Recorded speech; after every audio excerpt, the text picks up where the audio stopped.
Bonjour chers auditeurs, auditrices, bienvenue sur Micro-ondes pour un nouveau rendez-vous d'Alain. Je suis Elias Kifrit, votre hôte aujourd'hui. Et aujourd'hui on va discuter d'un sujet passionnant. Pourquoi Federer est le meilleur joueur de tennis de l'histoire? Pourquoi est-ce qu'il est le GOAT?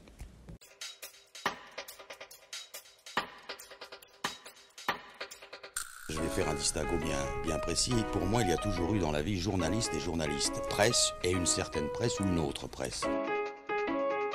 Le rendez-vous d'Alain, c'est tous les mercredis à 18h sur Micro-ondes. Alors tout d'abord on va commencer par les chiffres. Il faut savoir que Federer a remporté 20 titres du Grand Chelem, un record dans l'histoire du tennis, et il est resté 310 semaines à la tête du classement ATP.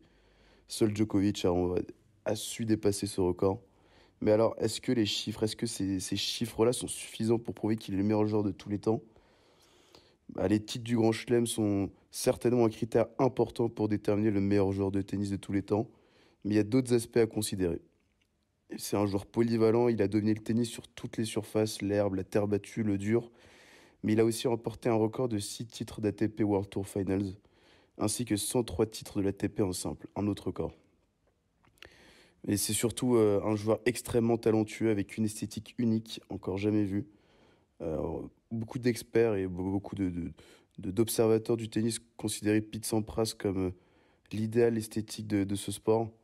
Et malheureusement pour lui, il y a Federer qui est né, et qui est arrivé sur le circuit et qui a ébloui tout le monde par son talent, son coup droit mortel, assassin, je dirais même, et un revers et une main d'une fluidité, d'une élégance encore jamais vu ce revers. Et il est aussi doté d'une intelligence sur le court, qu'il est capable de lire le jeu de son adversaire et d'adapter sa stratégie en conséquence, en toute conséquence, en toute situation.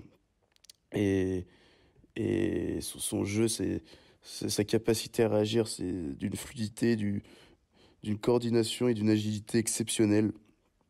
Et pour illustrer ça, je voulais parler du tournoi qui représente le plus le style unique et la maîtrise totale de Federer sur son art, qui est pour moi du coup l'Open d'Australie 2017 et sa finale légendaire contre Nadal, où il fait aussi un tournoi incroyable.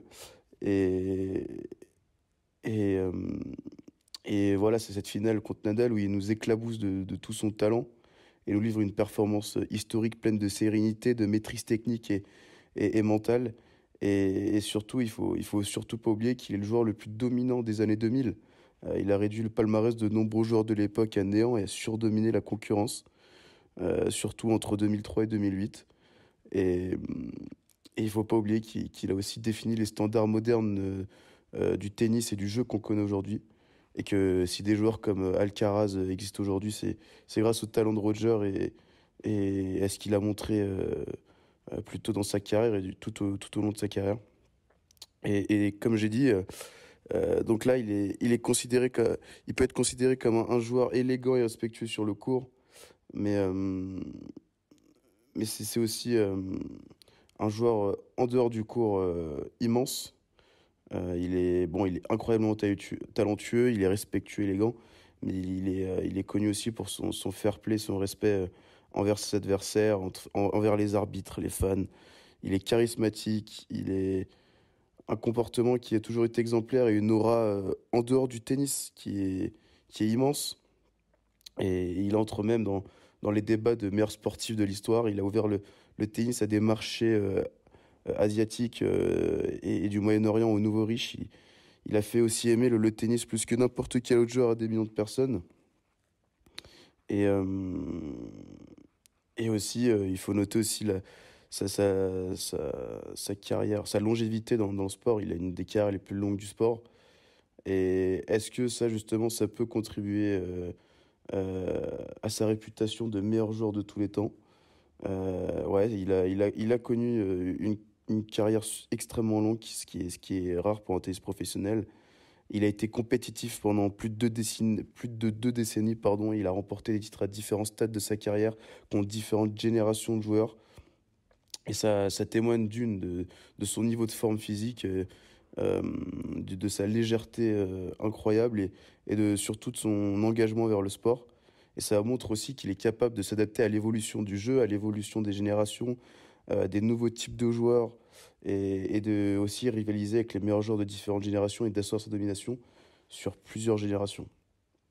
Mais avant tout, il faut aussi dire que finalement, on parle de tout ça, mais le sport et en général, les marques, ça marche surtout au storytelling. Et c'est le storytelling pardon, qui colporte les légendes. Et c'est vrai que les chiffres comptent, mais c'est surtout avec des lettres qu'on écrit des livres et qu'on écrit ces histoires. Et quoi de plus marquant que le retour d'un roi déchu, celui de, comme j'en parlais tout à l'heure, de Roger Federer à l'Open d'Australie 2017, qui a 35 ans, après 4 longues années de disette en Grand Chelem, il a marqué les esprits à jamais. Quoi de plus épique aussi qu'une rivalité avec son parfait opposé tennistique, celle entretenue par Novak et Nadal, à la boîte la plus prolifique de l'histoire avec 59 confrontations et marquée de duels mémorables, hein, il faut le dire. Mais malheureusement, elle n'aura jamais la même saveur et la même gloire que la rivalité entre Nadal et Federer, le Fedal, un duel qui a nourri la légende de ces deux protagonistes. Alors que Nadal et Federer ont des styles de jeu reconnaissables entre mille et totalement asymétriques. C'est vrai que celui de Djokovic reste plus difficilement palpable pour le grand public, comme s'il était trop complet pour être parfaitement assimilé. Et de par sa longévité, hein, Federer a marqué davantage de générations et quand le Suisse est souvent cité dans la discussion du meilleur sportif de l'histoire, et ben Djokovic et Nadal, eux, ils luttent encore uniquement que dans celle du tennisman. Et aussi paradoxal que cela puisse être, Martina Navratilova, 18 titres du Grand Chelem, résumait bien la chose en 2014 dans le débat opposant à l'époque Federer et Nadal, qui, je cite, disait « Federer est le meilleur joueur de tous les temps, mais Nadal est le meilleur des deux ». J'espère que vous aurez apprécié ce podcast et que vous aurez compris pourquoi Federer est le GOAT. Et on se retrouve la semaine prochaine pour un nouveau rendez-vous d'Alain sur la chaîne de Micro-ondes, la radio qui vous réchauffe. Bisous.